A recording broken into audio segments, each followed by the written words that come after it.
입학하셔가지고 84년에 졸업하셔서 카이스트 물리학과를 가셨어요. 그래서 물리학과에서 90년에 이제 학위를 받으신 후에 포항가속기연구소로 입사하셔서 지금까지 31년 동안을 이제 거의 한 우물을 파신 거죠. 그래서 국내 가속기 그 선구자고 대가고 이제 그러신데 2011년에는 그 미래창조 과학기술부 장관상도 받으시고 2016년에는 훈장도 받으셨어요. 과학훈장, 도약장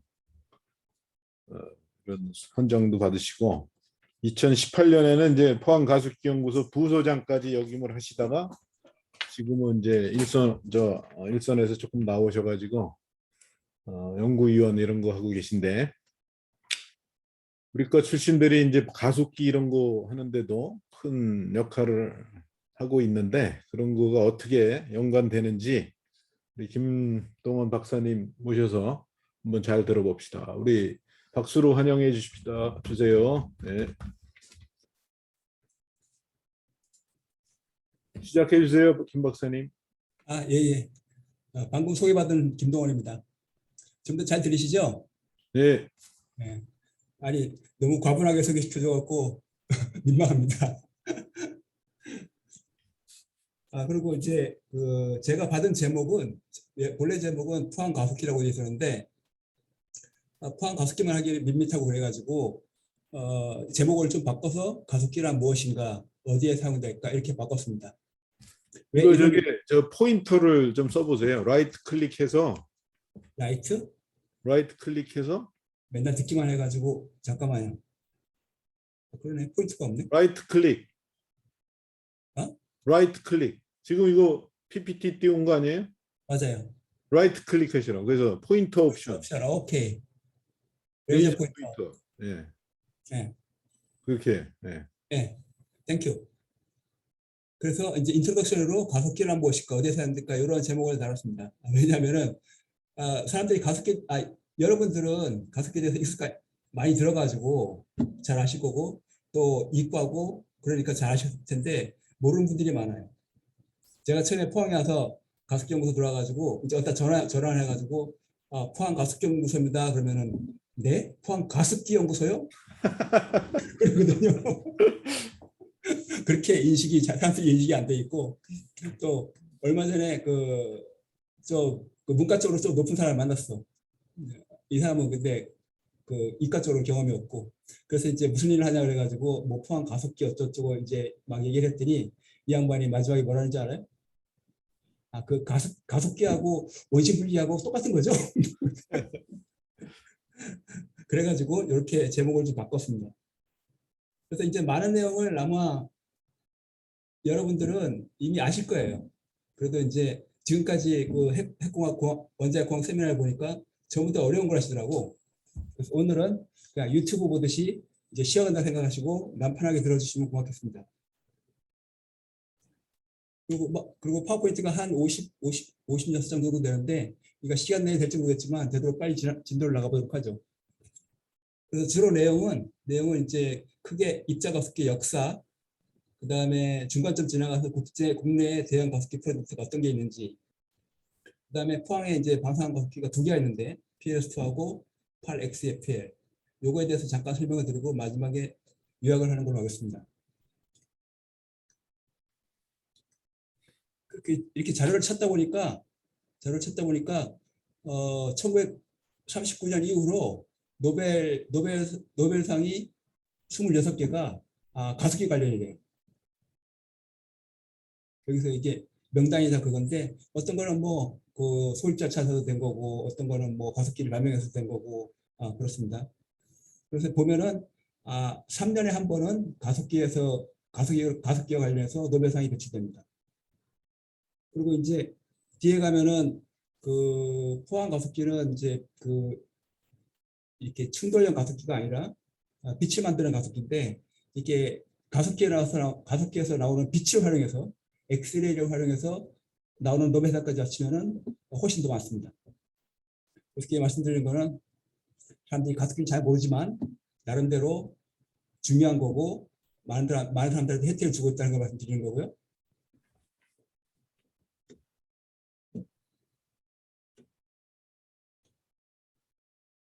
어,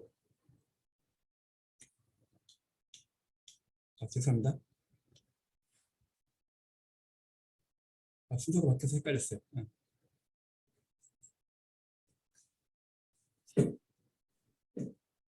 그래서 자료를 보면은 전 세계 통계로 지금 가속기가 4만 7천 개 이상이 운영되고 있대요. 그리고 4만 개가 스틸 아직 운영 중이고, 그리고 이제 그 벤더가 판매하는 회사가 100개 이상이고, 그다음에 이제 회사들은 주로 미국, 유럽, 일본 등에 있죠. 근데 이 중에서 연구용으로 쓰이는 거, 연구용으로 쓰는 거는 한 1기가 일렉트론부터 이상으로 되는 거는 전체 1%밖에 안 됩니다. 그리고 주로 용도를 보면은 여기 보면은 의학용 가속기, 그다음에 산업용으로 쓰이고, 그다음에 이거는 이제 연구용이고요. 그다음에 뭐 머티리얼 프로세싱, 그다음에 비파괴 검사, 뉴트론 제너레이터, 그다음에 동위원소 생성, 이런 식으로 용도가 많습니다. 그래서 우리가 알게 모르게 가속기의 덕을 엄청나게 보고 있습니다. 그리고 여기서도 보면 아시겠지만 그 동위원소 같은 것들이 막 그냥 굉장히 위험한 것처럼 얘기하는데, 사실 알고 보면은 우리는 동위원소가 없으면 살 수가 없어요.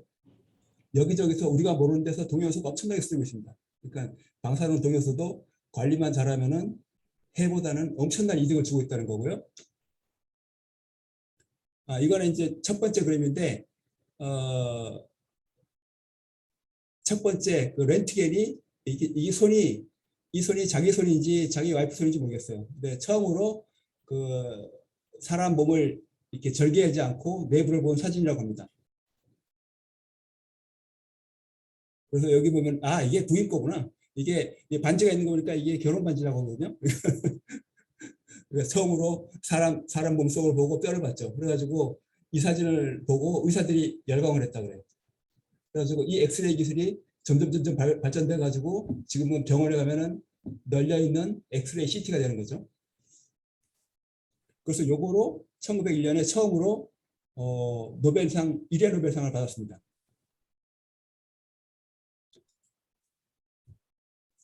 그다음에 이거는 이제 고등학교에 나오는 시험이죠. 고등학교에 나오는 시험인데 그 러더포더가 원자핵을 발견한 실험이죠. 이게 여기 금박에다가 그 알파 파티클을 이렇게 쏴가지고 그 알파 파티클이 어떻게 스캐터링 되는 것을 조사한 유명한 실험이죠. 근데 여기서 금박은 그냥 그 아톰 몇 레이어 정도로 아주 얇았다고 합니다. 근데 예상대로 대부분은 그냥 통과해 버리는데 통통했다는 거죠. 근데 어떤 거는 2만 개 중에 한 개는 거꾸로 튀어나왔다고 해요. 이거는 그 사람들이 깜짝 놀란 거죠. 왜 이 사람들이 설명하기를 이게 종이에다가 대포를 쐈는데 대포알이 튀겨나온 거다 이렇게 설명을 했으니까, 그래가지고 이게 원자의 안에 딱딱한 아주 작은 구역에 양전하를 가진 핵이 있구나 하고 원자핵을 발견한 거예요. 근데 여기서는 이제 알파 파티클을 썼는데 이거는 그 자연적으로 디케이되는 방사능 원소를 쓴 거잖아요. 그래서 이 사람이 노벨상을 받았는데 이거 실험을 성공하고 나서 이제 이게 자연적으로 나오는 방사능보다 인공적으로 가속기가 있으면 좋겠다고 주창을 했답니다. 그래가지고 이제 그 전기를 이용한 가습기가 점점 나오기 시작하는데, 처음으로 이제 그 쓸모 있는 가습기라고 하면은 이런 게 있어요. 그 뒷페이지가 살짝 온던데. 여기 AC 전기로 전압을 올리고 그거를 정유기하고 다이오드하고 그다음에 커패시터하고 이렇게 계단식으로 조합을 하면은 요 전압을 몇 배로 올릴 수 있다는 것을 이 사람 코크라프트하고 왈턴이 발견했습니다. 그래서 이걸 가지고 전압을 승합을 한 거죠. 승합을 해서 여기서부터 아이온 소스를 가속을 해서 타겟에 쏩니다. 이게 1932년이고요. 그래서 이거는 이제 전압이 수백 킬로볼트까지 가속할 수 있습니다.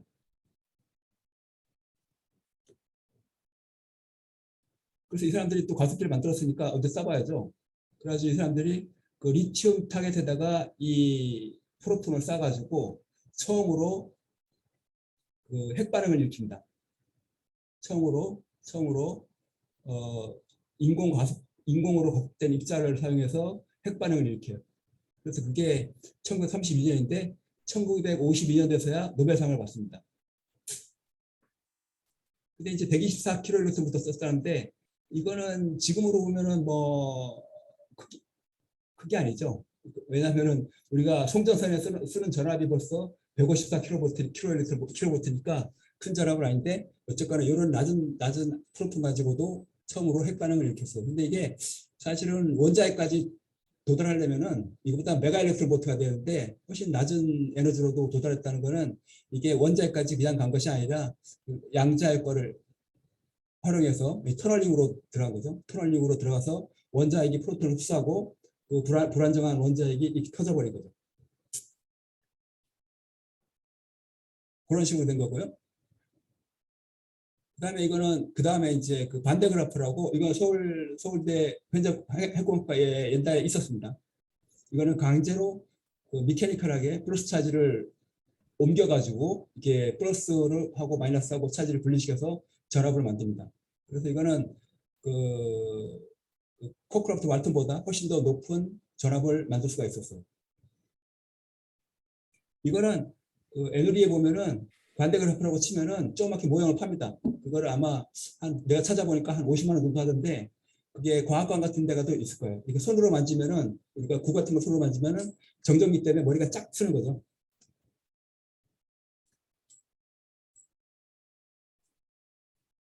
근데 이렇게 정전 가속기는 문제가 있었어요. 왜냐면은 이게 전압이 높아지면은 그 스파크가 일어나잖아요. 그래서 전압을 견딜 수가 없어요. 그래서 메가볼트 이상은 올라가지를 못해. 근데 과학자들은 점점점 더 전압을 그 파티클의 입자의 에너지를 높이고 싶으니까 이 다른 아이디어를 생각해냈는데 이 사람이 그 아이징이라는 사람이 이걸 제안했다 그래요. 어떤 원리인가 하면은 이번에는 AC를 쓰는데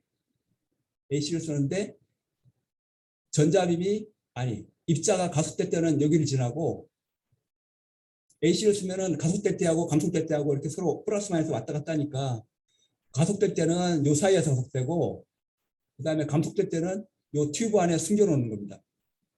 이렇게 우리가 잘 알다시피 이렇게 도체 안에 들어가면은 전기장이 못 들어가서 제로가 되니까 그러니까 가속되고 숨어 있고 가속되고 숨어 있고 가속되고 숨어 있고 이런 식으로 그 AC를 이용해서 계속 가속을 시키는 거예요.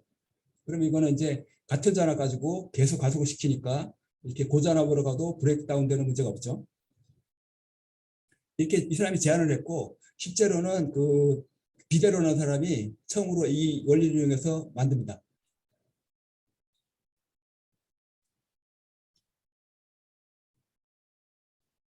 근데 요거는 조금 아이디어는 굉장히 좋죠. 아이디어는 좋죠. 왜냐면은 이제 브레이크다운 없이 계속 길게 만들면은 만들 수 있으니까. 근데 좀 문제가 뭐냐니까 우리가 그 입자를 가속하는 구간이 요 사이밖에 안 돼요.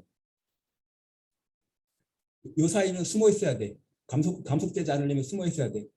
그러니까 여기는 계속 가속 안 되는 구간이 입자가 에너지가 높아질수록 점점 길어지는 거예요. 그러니까 이게 전체적으로 그 에너지를 얻는 그 단위 길이랑 밀도가 낮아지는 거죠. 그러니까 실제로 가속되는 거는 요 갭에서만 가속되니까 조금 그 에너지에 비해서 길이가 길어지는 그런 단점이 있는 거죠.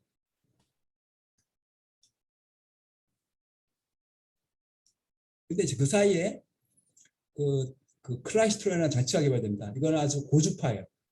그러니까 고출력 고주파. 그러니까 예를 들어서 60메가와트, 그다음에 뭐 3기가헤르츠. 그러니까 아주 높은 주파수의 RF 소스가 개발돼요. 근데 이제 그 주파수가 높아지면은 파장이 짧아지고 그러면 이제 그 전기장의 구배가 커지니까 짧은 구간에 높은 가속을 시킬 수 있잖아요. 그래서 이제 이거를 이런 클라이스트라는 장치를 그 스탠포드에서 개발해 가지고 이 사람들이 그,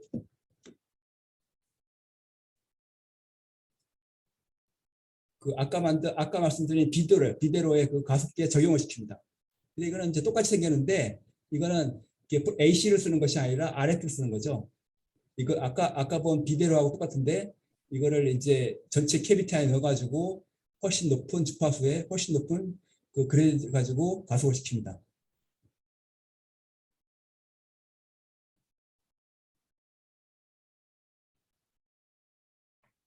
그래서 이 사람들 이제 노벨상을 받았는데 노벨상 여기저기 많이 나와요. 근데 그 이 사람은 참 재주가 많은 게 그 위키를 뒤져보면은 굉장히 하는 일이 많았어요.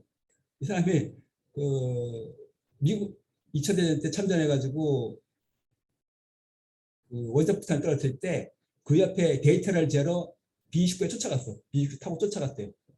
그러니까 이게 폭탄이 얼마나 처리가 되는지 그 데이터 로그를 싣고 쫓아간 거죠. 그런 것도 있고 그 다음에 이 사람이 자기 아들하고 그 지층의 연대를 조사하고 싶었어.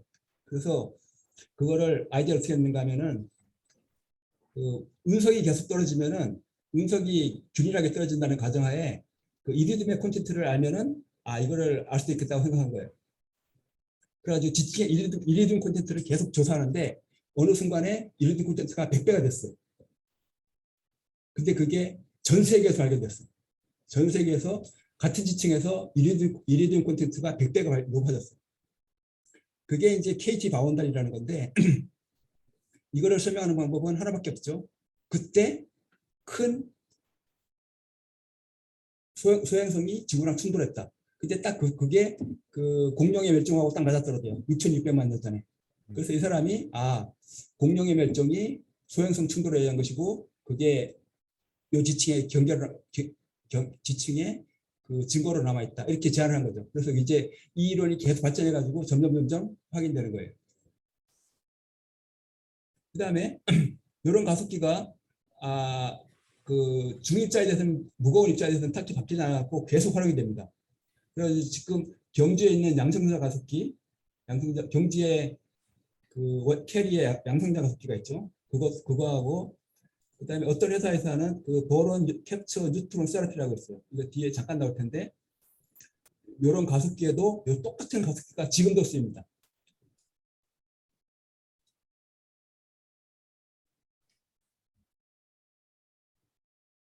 그다음에 그 조금 전에 나왔던 그 클라시트라는 그 RF 발생 장치를 고출력 RF 발생 장치 중에서 미국 스탠포드에서 그 이런 전자 선형 가습기를 만들어요.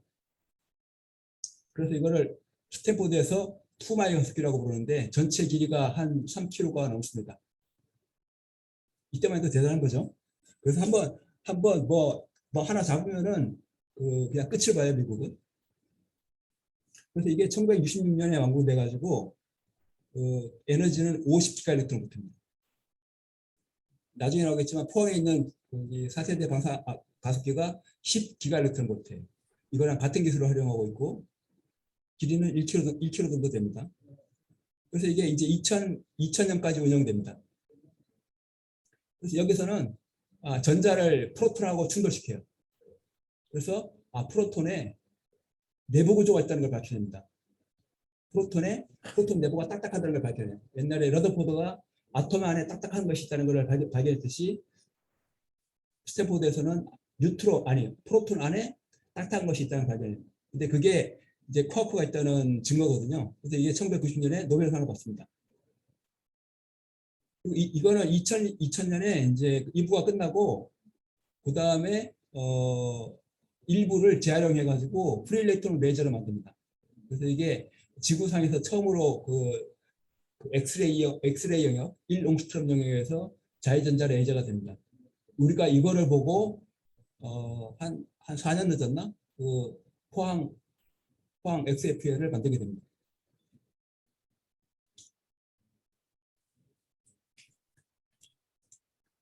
근데 이제 서양 가속기는 길이가 자꾸 길어지는 문제가 있죠. 그러니까 계속 그 길이를 쫓아가면서 계속 RF 장치를 넣어야 되고,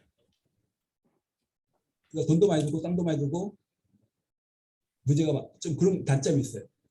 그래서 이제 그 우리 고등학교 책에 나오는 사이클트론이 발견됩니다. 1931년에 로렌스 리빙스턴이 만들었다는데, 이거는 이렇게 그 아까 그 비도로의 스트럭처를 이 자장을 이용해서 이렇게 폴딩 시켜버린 거예요. 그러니까 이렇게 위아래에 강력한 자석이 있고 이 사이에다가 그 가속 캐비티를 놓습니다. 그래서 요 틈새에서만 가속이 되고 요 감속되는 타임에서는 요 안에 숨어 있다가 이 반대쪽에 나왔을 때 다시 가속이 되는 거죠. 요 갭에서만 가속이 되는 거죠. 이거는 이제 거기 고등학교 물리에서 나왔듯이 이게 뭐 에너지에 관계없이 여기 회전 주파수가 일정하다는 장점을 활용하고 있습니다. 이렇게 되는 거죠. 근데 이제 그 에너지가 높아지면은 이런 그 싱크로니즘이 깨지게 됩니다. 하여튼 그런 단점이 있어요. 이거는 고등학교에 나와 있는 아주 유명한 사이키트라서. 그래서 이제 이 사람들이 그 아이디어를 내고 로렌스 아이디어를 내고 그다음에 4.5인치 4.5인치면은 뭐야 한 12cm밖에 안 되거든요. 12cm밖에 안 되는 사이클트론을 만듭니다. 진짜 자기 생각대로 돌아가는지 알고 싶었겠죠. 그래서 그거를 80kV까지 가속을 해요. 그 다음에 이제 돌아가는 걸 확인하고 조금 키웁니다. 12cm면은 뭐 30cm가 좀 안 되죠. 그래서 1배부까지 켜요. 그러면 1배부만 해도 서양 가속기로 1배부 만들면 굉장히 길어야 되거든요. 그러니까 엄청난 장점이 있는 거죠.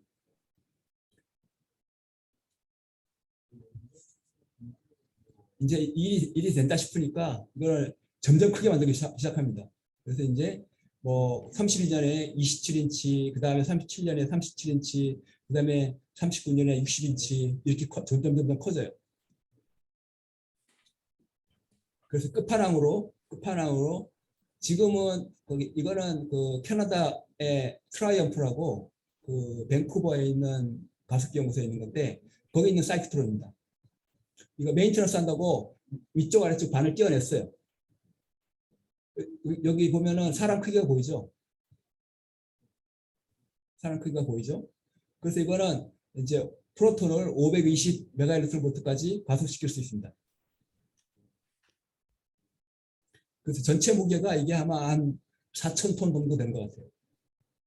그래서 트라이엄프 이게 거의 큰 것 중에 하나고, 그 다음에 이태리에도 뭐 600mV 사이클트론 있다고 그러고요.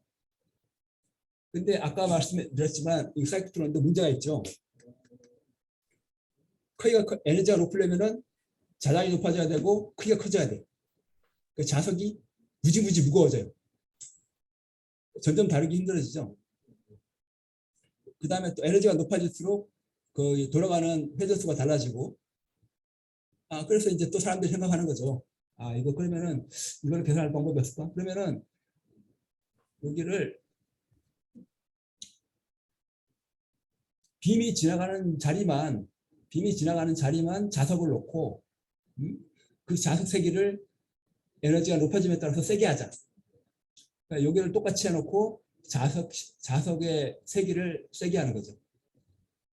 사실 여기는 다른 얘기가 있어요. 이게 그 스테빌리티 때문에 베큐 챔버 크기 문제가 있었어요. 근데 그거를 사람들이 여긴 적지 않았지만 그 스트롱 포커싱이라는 문제를 해결합니다. 그러니까 쉽게 말하면은 떡볶이 오목이 이렇게 잘 조합해 놓으면은 그냥 떡볶이가 되는 겁니다. 포커싱이 돼요. 그래서 베큐 챔버가 그렇게 커지지 않게 하면서 이게 자석의 세기를 높여주면은 이렇게 똑같은 원형 궤도에서 계속 유지하면서 우리가 에너지를 높일 수 있게 됐어요. 이제 그게 싱크로트론입니다. 그래서 1943년에 올리판트라는 사람이 이걸 제안했고, 그 다음에 맥밀런하고 이렇게 그 벡슬러라는 사람이 그 페이지 안정성이라는 문제를 풀어가지고 이제 실제로 만들 수 있게 됐어요. 그래서 아까 말씀드렸지만 오빗은 일정하게 돼 있고 B가 자장이 에너지에 따라서 증가하게 됩니다. 그리고 이거는 리볼루션 프리퀀시는 이렇게 주어지고요. 그리고 여기 주어진 RF 프리퀀시는 이 리볼루션 프리퀀시에 하모닉이 됩니다. 그래서 이제 이게 실제대로 되고 나니까 그 다음에는 높은 에너지의 가속기는 돈하고 공급만 있으면 만들 수 있는 거예요. 돈하고 공급만 있으면. 그 다음에 이제 도수함이죠.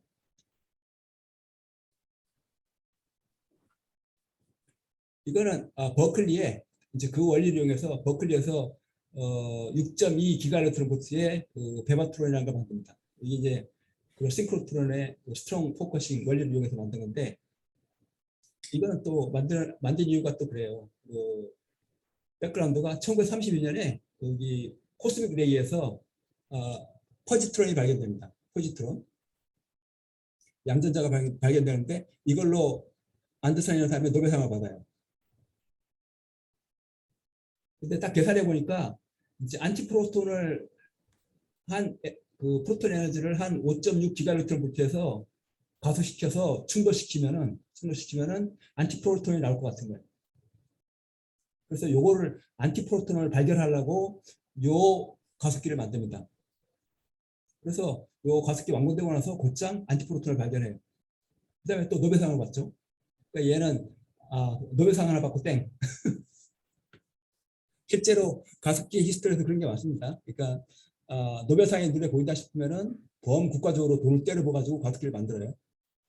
한 번은 옛날에 그 비엔엘이라고 뉴욕 옆에 브루케이븐 내셔널 랩이 있습니다. 거기 출장에 갔더니 거기 안내하시는 분이 가습기 AGS 가습기를 이렇게 가르치면서 저 가습기에서는 노벨상이 3개 났다고 해요.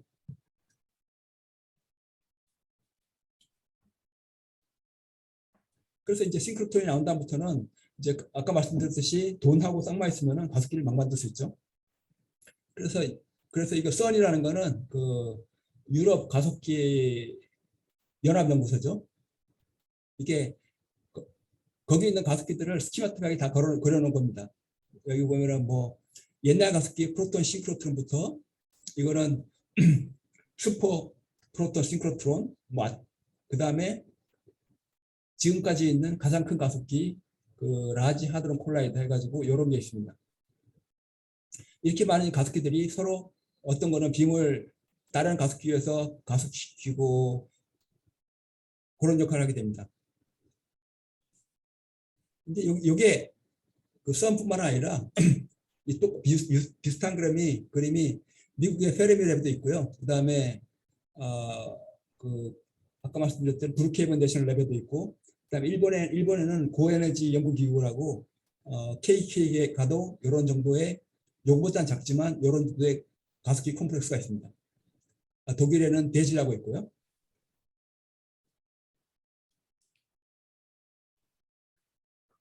그래서 이제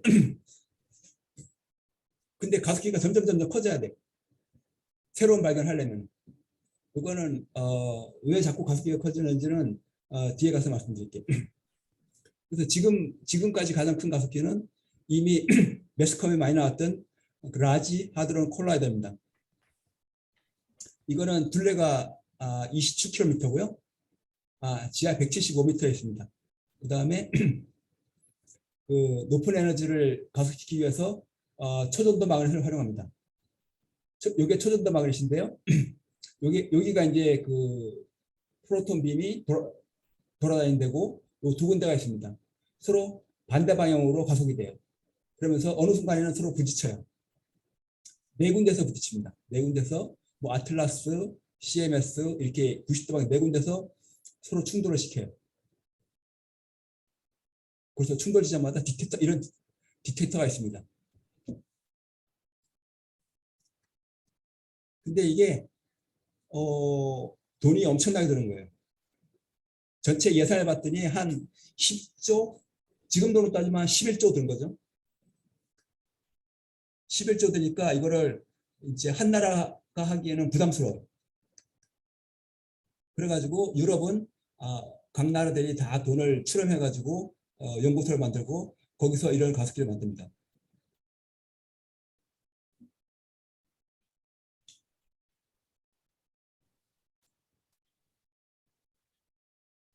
그다음에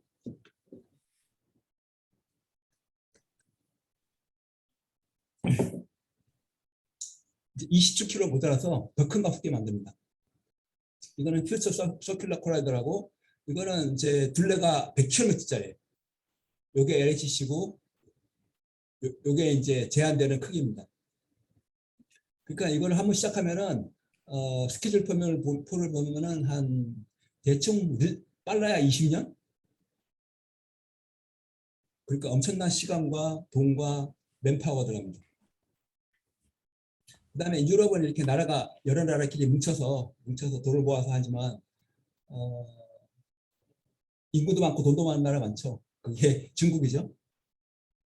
일본만 해도 그 돈이 아까우니까 다른 나라랑 합쳐서 하려고 그러고, 미국은 보면은 의회의 견제를 많이 받아요.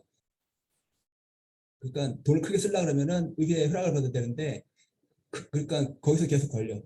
미국은 그 SSC라고 얼마 전에 큰 걸 계획했다가 계획이 진행되다가 의회에서 잘려가지고 프로젝트가 캔슬된 적이 있습니다. 그게 뭐 그때 워싱턴 시를 뺏겨 놓은 거라 그러는데, 나중에 보니까 그게 영화 촬영하는 데 쓰이더라고요.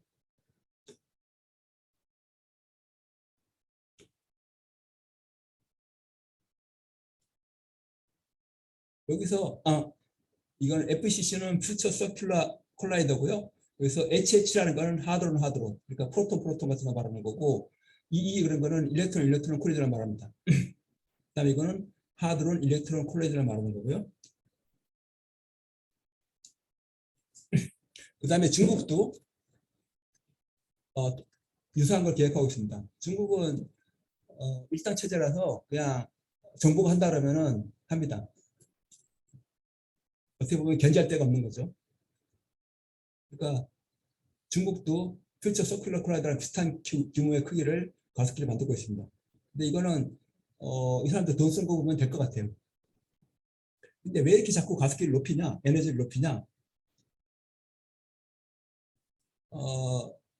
이거는 좀 얘기로 돌아가면은 우리가 원자가 있는 건 알죠. 옛날에 원자는 해결됐으니까. 그래서 러더포드가 이제 원자핵을 발견했고, 원자핵에서 이제 프로톤하고 뉴트론이 있는 걸 발견했죠. 근데 아까 말씀드렸지만 뭐 스탠포드에서 프로톤하고 뉴트론 같은 것들이 안에 내부 구조가 있다는 것을 밝혀냈어요. 근데 이거를 그 제안한 사람이 있었어요.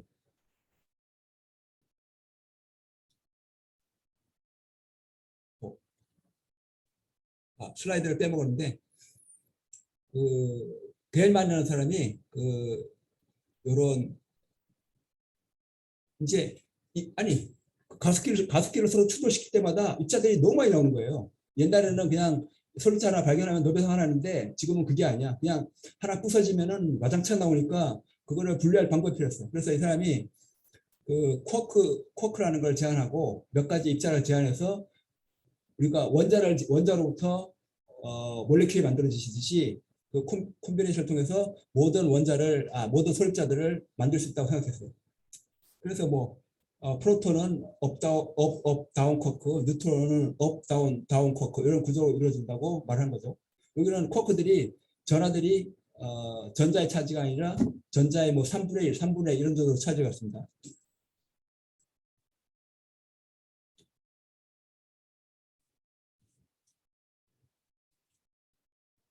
그래서 이제 우리가 빅뱅은 어느 정도 많이 들었죠. 그 미국 드라마에도 빅뱅 스리가 있듯이 이렇게 아주 초기에는 온도가 무지무지 높았고, 그 다음에 이렇게 시간이 지나면서 쿨다운이 되고, 그 다음에 뭐 30만 년 뒤에는 우주가 투명해지고, 이제 전자들이 다 그 원자에 캡처돼 가지고 우주가 투명해지고, 그 다음에 15년 뒤에 갤럭시가 만들어지고 지금 우리가 있고, 그 사이에는 그 물질과 원자와 이런 것들이 다 서로 혼재돼 있죠.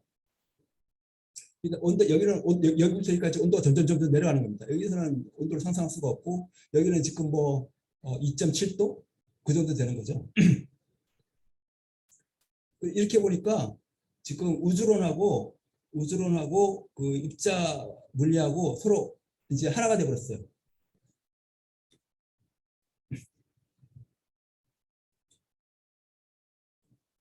우리가 수업 시간에 배웠죠. 그러니까 일렉트론 볼트하고 에너지를 온도로 환산하는 게 1 일렉트론 볼트가 대충 10,000도다.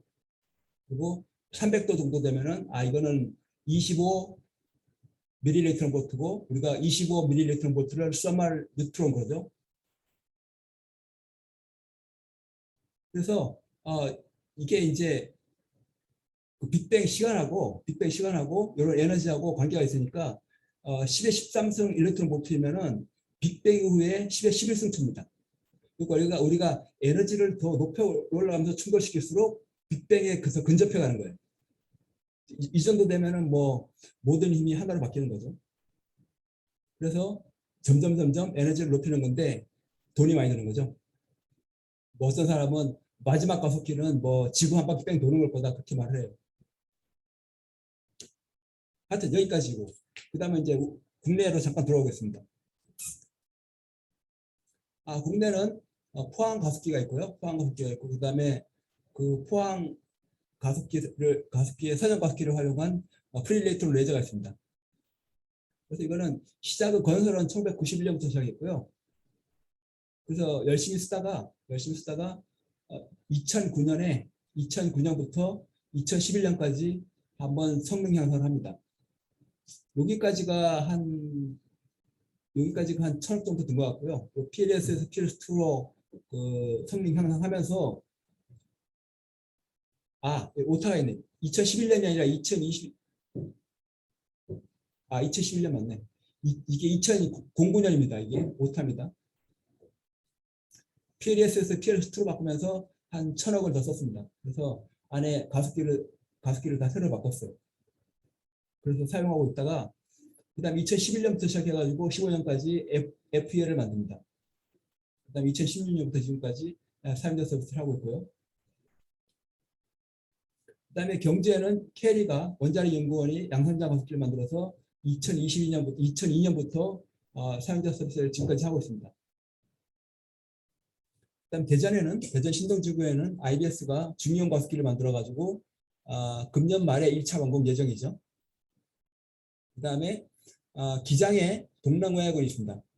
동남외야군에 중입자 가습기가 서울의대가 주dom이 돼서 2024년 목표로 완공 목표로 지금 추진 중에 있습니다. 그 외에도 이제 여러 가지 가습기가 있어요. 정읍에 가면은 그 사이클트론으로 동위원소를 만들고요.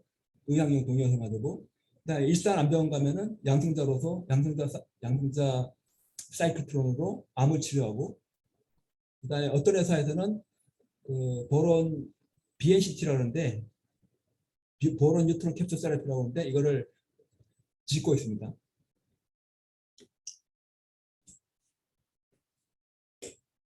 이거는 이제 경주 양성자 가습기고요. 이거는 아까 말씀드렸지만 2002년에 완공해서 사용자 서비스를 개시했고 에너지가 한 20에서 100 메가일렉트론 볼트. 이 양성자니까 길이에 비해서 좀 에너지가 작아요. 피크 전류가 20mA, 그다음에 최대 빈파가 160kW입니다. 주로 용도는 여기 보면은 여기 빔라인 조사실이 있는데 조사실에서 뭐 동영상을 만들거나 아니면은 어떤 뭐 반도체를 레디션 조사해 가지고 이게 우주 환경에 가서 어떻게 데미지를 안 받을지 조사 실험한다든지 또는 뭐 씨앗을 갖고 조사시켜 가지고 이걸 뮤테이션을 만들어서 돌연변이를 만들어 가지고 우리가 유용한 종자를 개량한다든지 이런 식으로 쓰고 있습니다. 또 사용자 시설이라서 다 관제가 있으면 지원할 수 있는 거고요. 이거는 그 대전 신동지구에 짓고 있는 리셋 중형 가습기입니다. 이거는 2021년 금년 말에 1차 준공 예정이고 총액이 한 1.5조 됩니다. 그중에 가습기가 한 5,200억 정도 되고 나머지는 뭐 토목, 건물, 땅값 정도 되겠습니다. 이거는 특징이 거기 이런 캐비티가 초전도입니다. 초전도니까 두티가 높아가지고 파워가 높고 목표 에너지는 한 200 MB 정도 됩니다. 여기 동남권의 중입자 치료기라고 지금 진행되고 있는 건데요. 이거는 뭐 기본적으로 사이클트론을 전자빔을 입사해서 싱크로트론으로 카본 입자를 가속한 다음에 이거를 겐트리를 통해서 사람 몸에다가 소화시키는 겁니다.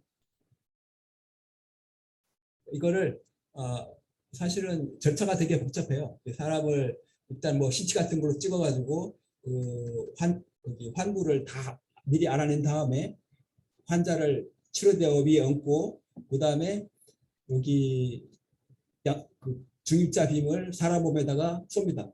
근데 이제 한 방향으로 계속 쏘면은 그 멀쩡한 세포까지 다 데미지 받으니까 이렇게 돌아가면서 계속 쏴가지고 그 환부만 도즈가 누적되게. 그거는 이런 브라그 피크라는 거를 활용해서 이게 에너지에 따라서 딱 그 들어가는 깊이가 맥시멈 도즈가 발생하는 깊이가 있습니다. 그래서 이거를 사람 몸에 있으면은 이렇게 돌려가면서 계속 레디에이션 해가지고 그 환부만 치료하게 됩니다. 이거는 전 세계에서 한 12곳 운영되고 있고 지금 보면은 일본하고 독일에서 굉장히 활발합니다. 그래서 한 300 mB에서 한 400 mB 정도를 카본 입자를 활용하고 있고요. 이 겐트리 무게가 그러니까 환자가 있고 요거를 카본 빔을 이렇게 돌아가면서 쏘는 그 겐트리의 무게가 한 500톤 된답니다. 무거운 건 500톤, 가벼운 건 280톤. 지금도 다수의 한국 환자가 일본 가서 치료받고 있답니다. 근데 이게 한 번 치료받는 비용이 그때 세미나 가서 봤는데 한 5천만 원? 한 번 치료받는데 5천만 원. 근데 많은 경우에 한 번 치료받고 끝납니다. 그 다음에 치료할 때 고통도 없어요. 그러니까 특정암에 대해서는 이걸로 한 번에 깔끔하게 끝내고 하는 것이 좋을 수가 있습니다. 그 다음에 이거는 이제 BNCT라고 보론 뉴트론 캡슐 세라피라고 이건 다른 것이 아니고 사람들이 그걸 생각한 거죠. 그러니까 사람한테 약을 먹이는데 그 약이 암부에 많이 지척되게 암부에 많이 모이는 약을 먹여요. 그리고 그 약에다가 보론을 붙여놔요. 그래놓고 우리가 여기다 가습기로 만든 가습기를 약성자를 가속시켜서 뉴트론을 만듭니다. 뉴트론을 만들어서 환자의 조사해요. 그러면은 그 뉴트론이 그 보론이랑 반응해가지고 터트립니다. 그러니까 암세포가 다른 세포에 비해서 보론을 많이 갖고 있기 때문에 보론이 터지면서 암세포를 죽이게 되는 거죠. 그러니까 이 사람들 말로는 선택적으로 암세포를 죽인다고 하는 거죠. 그래서 이렇게 그 정상세포와 그 암세포 사이에 이 콘트라스트가 높을수록 좋고 뉴트론을 감속해가지고 조사하게 됩니다. 이것도 되게 되면은 되게 좋은 치료가 되는 거죠. 이거 외에도 그 가습기가 의료용으로 많이 쓰고 있습니다. 이미 많이 들었겠지만 그 페트에 쓰는 그 동위원소를 사이클트로 만들고 있죠. 아주 반경미가 짧은 동위원소를 만들고 있고 그 다음에 양성자 가습기로 암치를 하고 있고 중입자 가습기도 암치를 하고 있고 그 다음에 이런 같은 BNCT가 있습니다. 그 다음에 시간이 많이 지났기 때문에 포항으로 넘어가겠습니다. 방사광이라는 게 뭐냐? 방사광은 빛은 기본적으로 그 하드 입자가 가속을 받으면 빛을 내죠. 근데 가속은 이렇게 천천히 가는 게 빨리 가는 것도 가속이고 우리가 방향을 꺾는 것도 가속입니다. 그러니까 이게 전자가 자장하에서 방향을 꺾으면은 원운동을 하면은 거기서 빛이 납니다. 그거를 방사광이라고 합니다. 이 개성원에 있는 이런 파란 빛이 이 스펙트럼을 조사해 보면은 그 방사광입니다. 싱크로트론 레이저입니다.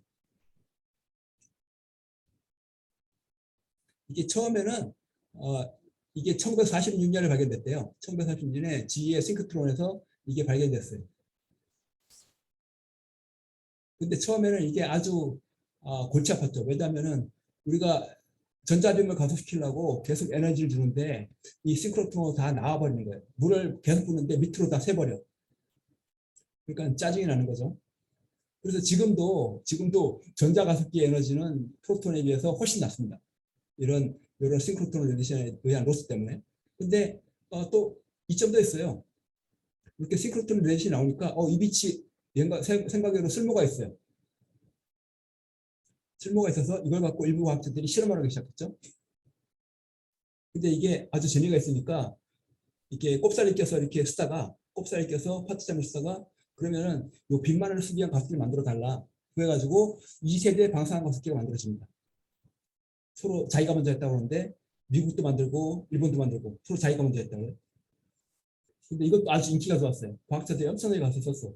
그러니까 그러면은 이거를 완전히 최적화 시켜가지고 아주 빔을 작게 하고 빔을 작게 한다는 거는 나오는 빛을 밝게 하고 그 다음에 전자빔을 더 많이 꺾어서 빛을 더 밝게 해달라고 해가지고 3세대가 만들어지게 됩니다.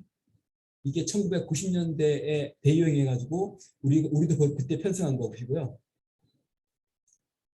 이게 이제 싱크로트론 방사능의 역사가 되겠고 싱크로트론 레디에이션은 해석적으로 계산이 가능합니다. 그래서 이제 블랙바디 레디에이션하고 싱크로트론 레디에이션은 손으로 계산이 가능해서 표준 광원으로도 의미가 있습니다. 그다음에 포항으로 다시 돌아와서 요거는 이제 역사가 되는데 사실 시작은 포항 공대가 설립되면서 김옥일 학장님이라고 오시게 됩니다. 근데 이분이 그 미국에서 가습기를 하신 분이었어요. 그래서 그때 포스코 그박 회장님하고 얘기를 하다가 한국에서는 뭐 콜라이더 같은 거는 우리가 할 수 있는 게 아니다. 그래서 한국에서 할 수 있는 가습기로는 이렇게 방사 광원이 의미가 있다. 그래서 그때부터 시작하게 됐습니다. 시작할 때는 뭐 우리나라에 이렇게 뭐할 필요가 있냐 이렇게 많이 말하는데 결국은 시작하고 나니까 꽤 쓸모가 있었죠. 그래서 계속 정부 지원을 받아가지고 2009년에 3년 계획으로 업그레이드 시작했고요. 그 다음에 그거 끝나고 나서 FER 시작해가지고 지금까지 오고 있습니다.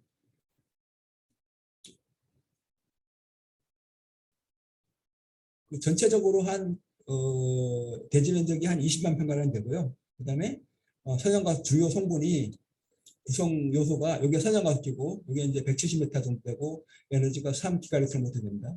그 다음에 여기 저장링이고 요 선형가스에서 나오는 전자빔을 이렇게 저장해서 우리가 빛으로 활용하게 됩니다. 그래서 저장링 길이가 한 281m 정도 되니까 규모가 어느 정도인지 아실 수 있을 겁니다. 그다음에 이 이제 접선 방향으로 계속 빔 라인을 뽑아가지고 실험에 활용하게 됩니다. 실제로 들어가 보면은 이렇게 선형 가습기가 있고요. 요 위에 있는 구리 구조가 이게 이제 안에 전자빔이 달려가는 가속관이 되겠습니다. 요거는 그 RF파가 들어오는 웨이브 가이드가 되겠고요. 그다음에 이제 요 저장링은 이렇게 챔버가 있고 챔버 바깥에 전자빔을 제어하기 위한 이렇게 전자빔을 꺾고 전자빔을 집중하기 위한 자석들이 놓여 있습니다. 그리고 요거는 삽입 장치라고 전자빔을 이렇게 배 모양, 사인 모양으로 흔들어줘 갖고 그 나오는 빛을 더 강력하게 하는 장치입니다. 그래서 이런 게 이제 계속 반복돼 가지고 여기에 한 281m 된다는 얘기고요. 그다음에 접선 방향으로 계속 빔 라인이 있습니다. 이건 아까 말씀드렸던 내용이고요. 여기 이제 가속관이고, 여기 가속관이고, 요거는 그 아까 말씀드린 클라이스트로입니다. 고주파 RF 발생 장치. 요것이 요 웨이브 가이드를 통해서 여기로 가가지고, 여기로 와가지고 전자빔한테 전달되게 됩니다. 여기서는 그때 1995년에 했음에도 대부분의 설비를 다 국산화해가지고 국산했습니다. 이건 저장링을 좀 더 상세하게 한 것이고요. 실제로 들어가 보면 이런 모습이고, 이게 이제 삽입 장치입니다. 이게 이제 전자빔을 계속 사인 모양으로 흔들어주기 위해서 NS 전자석을 이렇게 계속 배치했어요.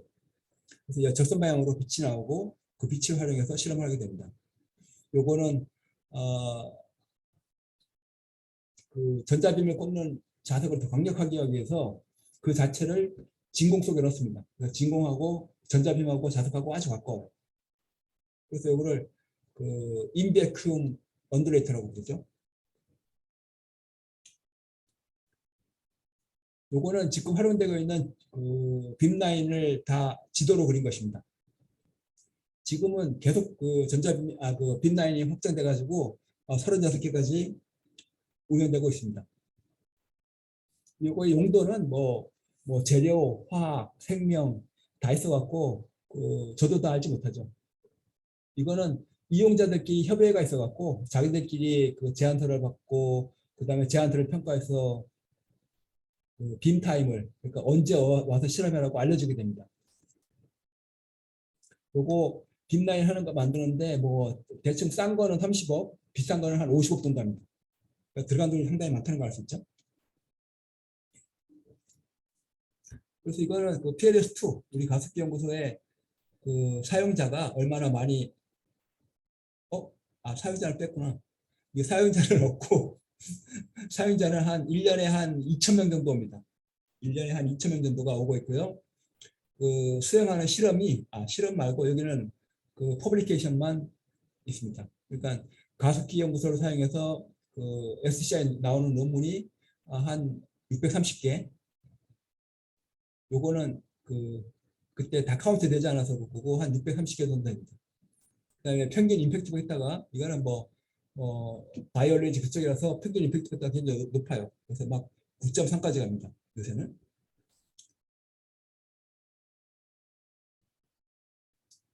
그래서 이제 그 PLS2는 동시에 막 36개가 이제 36개 팀이 실험할 수 있는 거죠. 근데 그것보다 이제 더 그 다음 단계의 방사공원이 미국에서 개발되기 시작했어요. 그래서 미국도 하고 그다음에 미국이 하고 나니까 그다음에 일본도 하고 그다음에 일본도 하니까 유럽도 시작했고 그다음에 스위스도 시작했고 그래서 이제 우리도 시작했습니다. 이거는 이제 뭔가니까 엑스레이 레이저예요. 레이저가 굉장히 좋은 빛인데 엑스레이는 레이저가 없어요. 엑스레이는 그 미러가 없기 때문에 엑스레이 영역에서 미러가 없기 때문에 레이저가 나오질 않아요. 그래서 여기서는 그 기존의 레이저는 그 바운드 일렉트론을 이용한 레이저인데 이거는 그냥 떠 있는 그 싱글 프리 일렉트론을 이용하는 레이저입니다. 그래서 주요 특징으로는 파장이 1옹스트롬급이고 그다음에 선폭이 한 1000분의 1. 그다음에 파장을 바꿀 수 있고 그다음에 펄스 길이가 수십 헵토세컨드. 그다음에 첨도 파워가 수십 기가와트지만 아주 짧은 시간에 일어나기 때문에 전체 에버리지 파워로는 높지 않습니다. 그래도 엑스레이 쪽에 레이저가 없으니까 굉장히 쓸모가 있습니다. 그래서 프리일렉트론 레이저는 그 기존 방사광하고는 다른 게 기존 방사광은 각 전자들이 따로따로 빛을 내요. 그러니까 전자 개수에 비례한 거죠. 그러니까 전류를 높이면 비례해서 올라가는 거예요. 이것만 해도 강력합니다. 그래서 이게 이제 PLS2고 근데 프리일렉트론 레이저는 이거를 전자가 하나가 비치는 게 아니라 이렇게 그룹 지어서 전자가 예를 들어서 전자가 하나를 내면은 뭐 1이 나온다 그러면은 전자가 100개가 동시에 움직여서 빛을 내면은 인텐시티는 10,000배가 되거든요.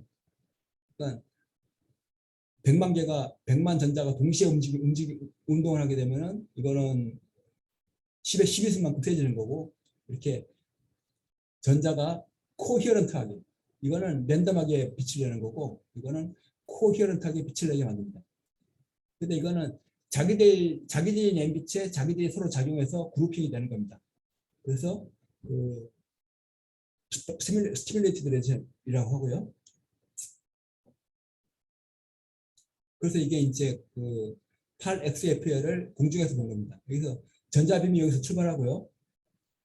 이거 전자빔이 가속이 되고 그 다음에 전자빔을 마구 흔들어줍니다. 마구 흔들어주면서 전자빔이 그룹핑이 돼요. 전자빔이 이렇게 모아져 갖고 뭉치가 빛을 내게 됩니다. 그리고 강력한 빛이 여기 나서 여기서 실험을 하게 됩니다. 그래서 이제 여기 실험할 수 있는 곳이 한 3군데. 여기는 엑스레이 영역이고 여기서는 그 UV 영역에서 실험할 수 있는 데가 한 2군데 있습니다. 그래서 지금은 가습기 하나에 언더레이트 라인이 하나가 있는 거고요. 나중에 전국적으로는 3개까지 확장할 수 있는 공간이 잡혀 있습니다. 전체 프로젝트 기간은 2011년부터 2015년까지고 한 돈은 한 4천억, 4,500억 정도 들어갔습니다. 그리고 이게 이제 소형 가속기는 10GB 리낙이고요. 노멀 컨덕팅이고 S밴드 60H입니다. 여기부터 그러니까 톨타 길이가 한 1.1km 되고 제가 여기서 자전거 타고 뺑뺑 돌면은 이게 한 2.4km 정도 됩니다.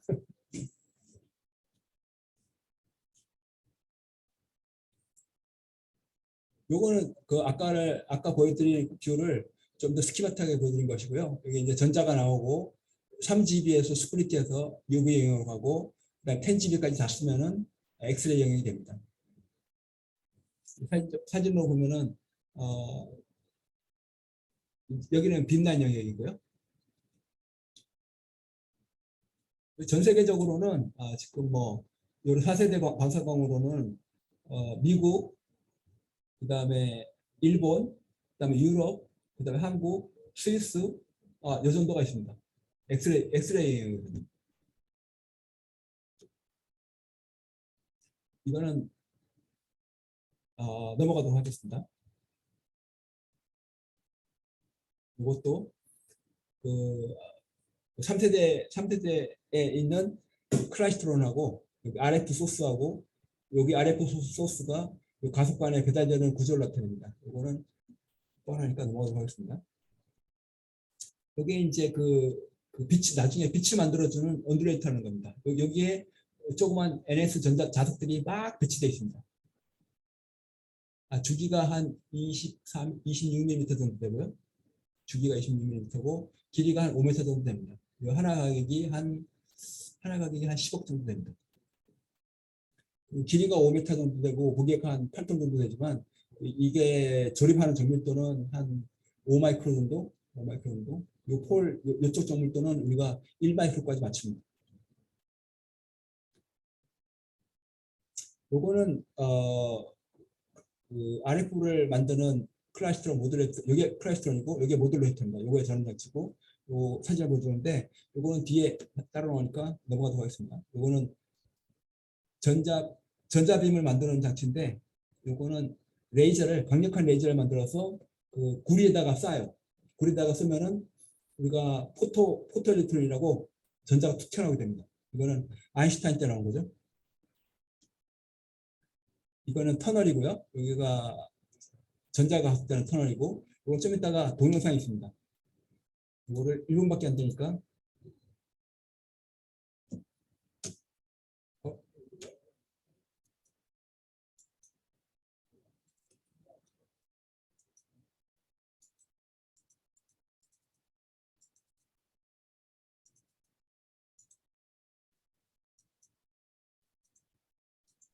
이스케이프. 이렇게.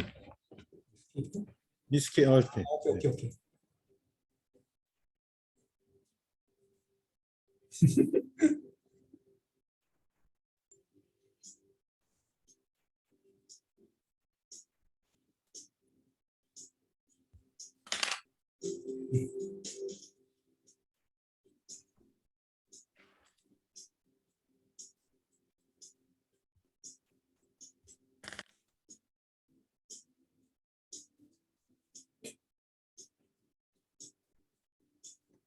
이거 설계하는데 관여하셨어요? 김 박사님?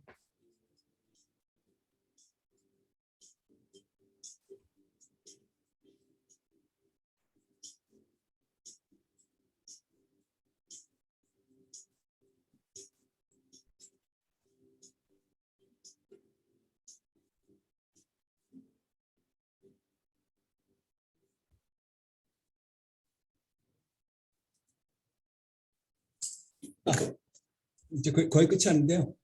그래서 뭐 요약할 것도 없지만 지금까지 가습기가 뭐고 어디에 쓰이는지 한번 알아봤습니다. 그리고 아까도 말씀드렸지만 생각보다 가습기가 우리 생활에 무지 많이 사용되고 연구용으로 사용된 거는 1%밖에 안 되고 나머지는 다 의학용이니 비파계 감산이 뭐 방산 동영상 생산이니 여러 군데 쓰고 있습니다. 포항에 있는 가습기는 이게 콜로라도가 아니라 빛공장이라는 거하고 그다음에 PLS2하고 8FL은 국내 최대의 국가 사용자 시설입니다. 내셔널 유저 퍼실리티니까 누구든지 제안서를 내고 뽑히면 쓸 수 있습니다.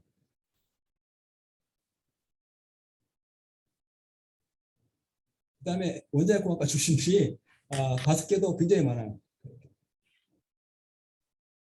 원자력공학과 출신들이 여기저기서 너무 여러 가지를 해가지고 안 간 데가 없죠. 그래서 욕을 많이 먹죠. 아무 데나 다 안 치고 해가지고. 그다음에 가습기하고 원자력도 사실 관련이 있어요. 이게 스팔레이션 뉴트론 소스라고, 이게 미국은 이제 오크리지에서 가습기를 만들어서 타겟에 때려서 뉴트론 소스를 만들고, 그다음에 중국은 벌써 건설에서 운영하고 있고, 중국도 미국을 따라서 미국 하는 건 중국도 다 하죠.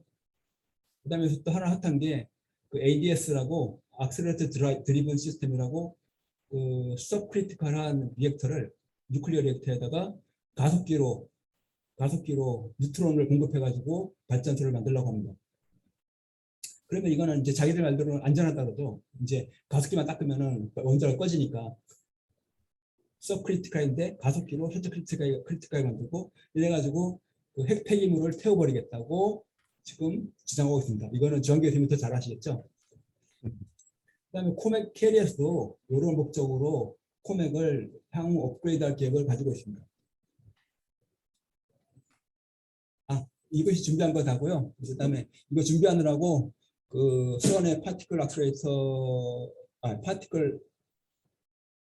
스쿨 자료하고 저기 코넬에 있는 가습기 코스를 좀 활용했습니다.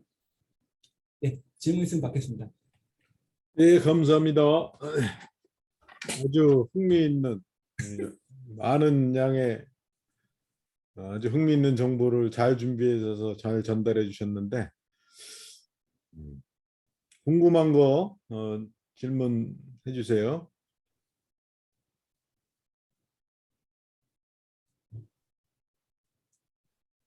그 링에서 저장 링에서 이렇게 돌 때 전자 에너지가 이제 점점 떨어지죠. 그 말씀 안 들었네. 그 2.5 기가 일렉트론 볼트에서 얼마까지 떨어져요?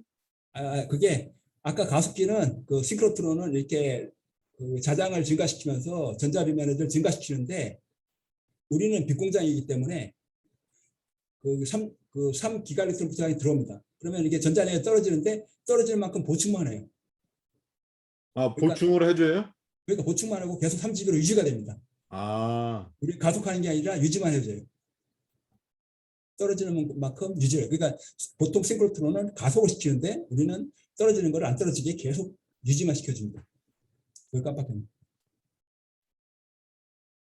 거기서 나오는 빛의 파장은 가시광선이 뭐예요? 아니, 그거는 그 스펙트럼이 넓은데요. 그러니까 UV 쪽부터 엑스레이까지 넓게 나옵니다. 그러니까 빔라인별로 활용하는 파장이 다 다릅니다.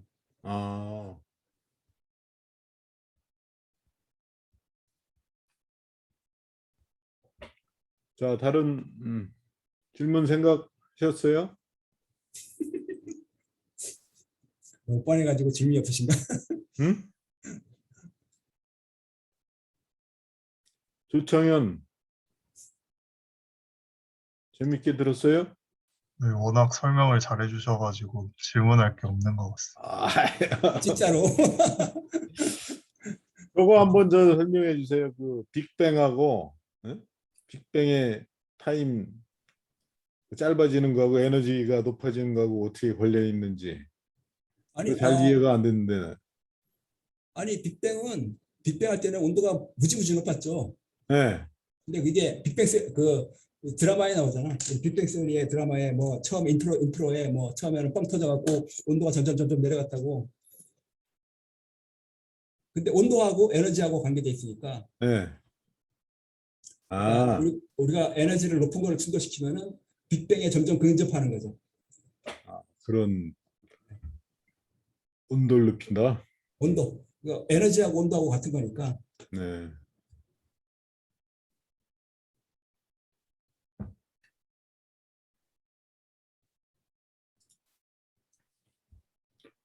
거기 지금 포항가속기 연구소에는 우리 학과 출신이 몇 명 계세요? 지금 벌써 한 분이 은퇴하셨고, 아니 옛날에 조명 교수님이라고 소장님도 우리 출신이었고, 네. 그다음에 사실 고인수 소장 그 전에 소장님도 고인수 소장님인데 이분이 응용물리학과거든. 공대. 네. 근데 원자력공학과 있기 전에 응용물리학과 아니었어요? 그러다가 응용물리학과가 없어져서 원자력공학과로 편입됐죠, 그분들이. 아, 그런가? 하여튼 지금 있는 부분은 한 5명 됩니다. 전체 몇 명 중에요? 전체 한 200명 중에. 아니, 엔지니어나 사이언티스트가 200명이 돼요? 아니 뭐 행정을 다 합쳐서. 아니, 그러니까 우리 거 출신들은 엔지니어니까 우리 엔지니어는 몇 명 정도 되는데 사이언티스트. 사이언티스트는 아니 가습기 사이언티스트는 글쎄 한 70명 되나? 한 70명 엔지니어하고 중에 한 5명이 우리 거 출신다 이거죠. 네. 전부 다 중요한 역할을 하고 있습니다. 음. 질문들 하세요.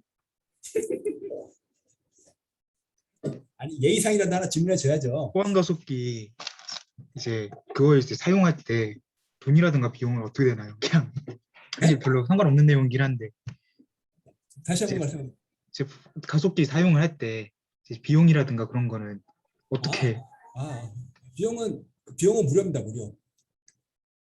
이거는 국가 사용자 시설이라서 나라에서 예산이 다 나오거든요. 근데 이제 그래서 저 제안서를 낸 게 선택이 돼야지 그거. 선택이 돼야죠. 프로포즈를 해서 선택이 되면은 가습기 쓰는 비용은 무료고 자기 출장비하고 뭐 자기 샘플 비용 그런 것만 자기만 갖고 오면 됩니다. 그 경쟁률이 얼마나 된대요? 그 제안서 내서 되는 게? 그거는 빈라인별로 달라요. 빈라인별로 다르고 어떤 데는 뭐 2대1, 어떤 데는 5대1 이렇게 좀 빡신 데도 있고 약한 데도 있고 그래서 이제 그 수요가 많다가 보니까 이번에 오창에다가 새로 짓는다는 게 그 늘어난 수요를 감당하기 위해서 오창에다가 새로 짓는다는 거죠. 오창권은 지금 포항에 지은 거하고는 어떻게 규모나 이런 게 성능이 어떻게 달라지는 거예요? 오창권은 달라지는 것이 일단 우리는 3기가瓦트부터인데 오창은 4. 아, 오창은 4기가와트부터고 그다음에 그 세대가 달라요. 세대. 반도체에서 세대가 달라지듯이 가속기 쪽도 또 점점 기술이 발전돼 가지고 그 에미턴스가 점점 작아지는 거죠. 그러니까 전자빔의 색이 작아지니까 소스가 작아지고 빛은 똑같이 나오니까 더 밝아지는 거죠. 음. 그래서 포항보다 더 밝고 더 에너지가 높고 하여튼 길이가 크기도 더 크고 더 비싸기도 하고 그 설계에 포항 가속기 팀이 많이 관여를 한 거예요? 오창고도? CDR은 가습기 쪽은 CDR을 우리가 썼고요. 음.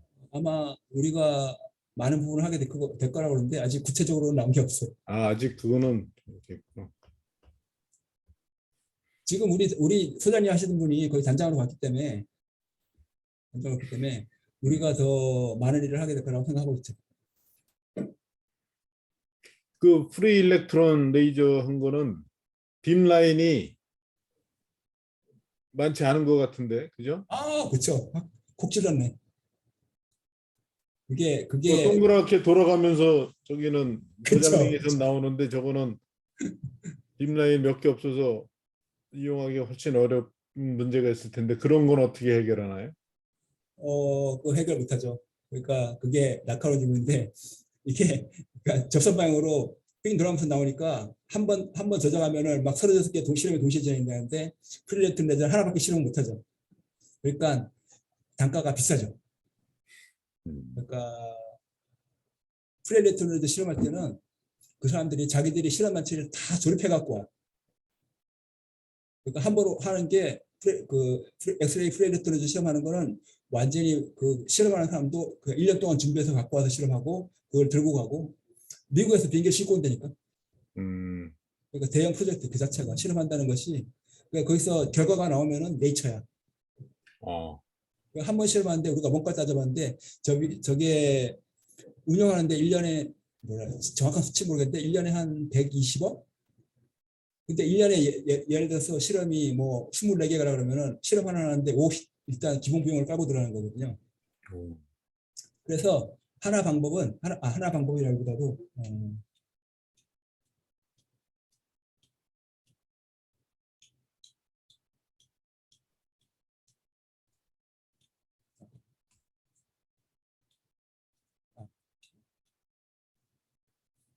여기서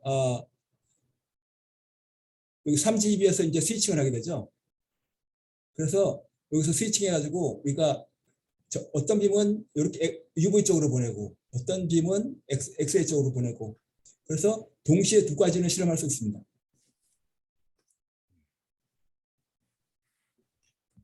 그래서 나중에 이제 돈이 더 많아지면은 여기 HX2도 HX3도 여기까지 빔을 그 언더레이터를 설치해가지고 여기서 스위칭을 하게 되면은 동시에 몇 가지 실험은 되는 거죠.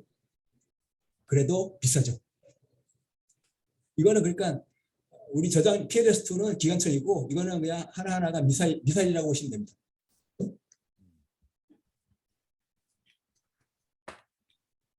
예, 학생들 질문 없어요? 진짜 설명을 잘해 주셔가지고. 설마. 너무 빨리 해가지고 시간을 보고 하다 보니까 빨리 잘 설명 못한 것 같아요. 예. 그 자료하고 이제 녹화된 거 더 보시고 혹시 더 질문 생기시면 여기 이메일 있으니까 연락하시기 바랍니다. 이메일로도 주시고 네. 나중에 혹시 기회가 되면은 단체로 투어로 오세요. 여기 네. 스케줄 맞춰서 오시면은 뭐 저장이 우리 수학여행